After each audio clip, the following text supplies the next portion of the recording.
Baghdad শহরের ইমামের স্ত্রীকে লুকিয়ে দেখে ওই এলাকার এক মাস্তান তার প্রতি ভীষণ আসক্ত হয়ে পড়লো।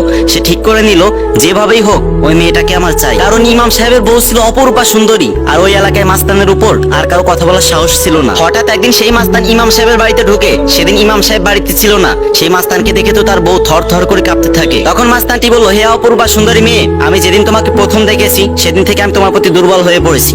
আমি তোমাকে আমার জন্য কামনা করতেছি, তোমাকে আমার চাহিদা পূরণ করতেই হবে। আমি তোমাকে ভাবার জন্য একটা সময় দিলাম, কালকে আমি আবার আসবো। তখন মেয়েটি কান্না করতে লাগলো এবং মাস্তানটি চলে গেল। রাতে যখন ইমাম সাহেব বাড়িতে ফিরলেন তখন তার বউ তাকে সবকিছু খুলে বলল। তখন ইমাম সাহেব বলল, তুমি রাজি হয়ে যাও, কিন্তু একটা শর্তে। তাকে তুমি বলবা সে যদি একটা না 40 দিন মসজিদে গিয়ে প্রথম তাকবীরের সহিত জামাতে নামাজ আদায় করতে পারে তাহলেই তুমি তার মনের বাসনা পূরণ করবে। তারপর দিন যখন মাস্তানটি এলো তখন মহিলাটি তার শর্ত খুলে বলল। তখন মাস্তানটি হেসে বলল, আরে এটা কোনো বিষয়, তোমার মতো সুন্দরী মেয়েকে পাওয়ার জন্য মাত্র 40 দিন নামাজ পড়তে হবে। এর থেকে বড় শর্ত দিলেও আমি ঠিকই রাজি হয়ে যেতাম। তারপর দিন থেকে সেই মাস্তানটি 5 ওয়াক্ত নামাজ ইমাম সাহেবের পিছনে আদায় করা শুরু করলো।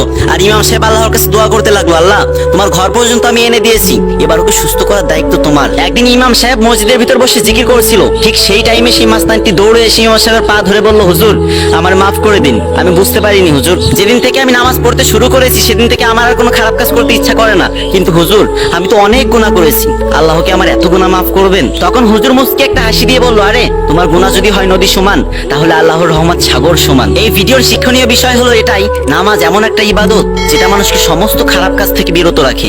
হে আল্লাহ আমাদের 5 ওয়াক্ত নামাজ নিয়মিত পড়ার তৌফিক দান করো, আমিন। আপনার একটা শেয়ারের মাধ্যমে একটা মানুষ হেদায়েত পেয়ে যেতে পারে। অনেক তো গান বাজনার ভিডিও শেয়ার করলেন ভাই, এবার না হয় একটা ইসলামিক ভিডিও শেয়ার করেন। আল্লাহ আমাদের সবাইকে বোঝার তৌফিক দান করুন।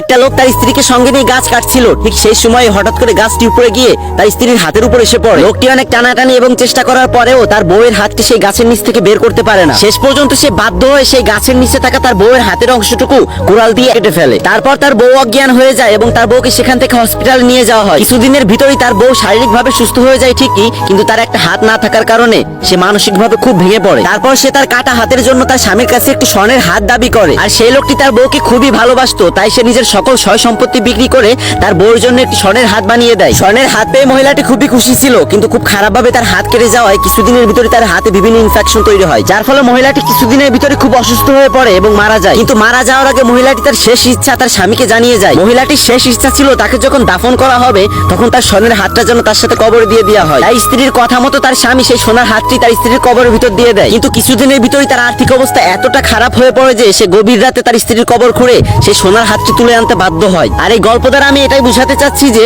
দিন শেষে টাকাই সব মামা। বিশেষ করে আমাদের এই জেনারেশনে সত্যিকারের ভালোবাসা বলতে কিছু হয় না, এই শহরে ভালোবাসা টাকায় বিক্রি হয়। আর শাহজাহান যদি এই যুগের ভালোবাসা দেখতো তাহলে নাকি তাজমহল ভেঙে আকিস বিড়ির দোকান দিত। আপনাদের কি মনে হয়?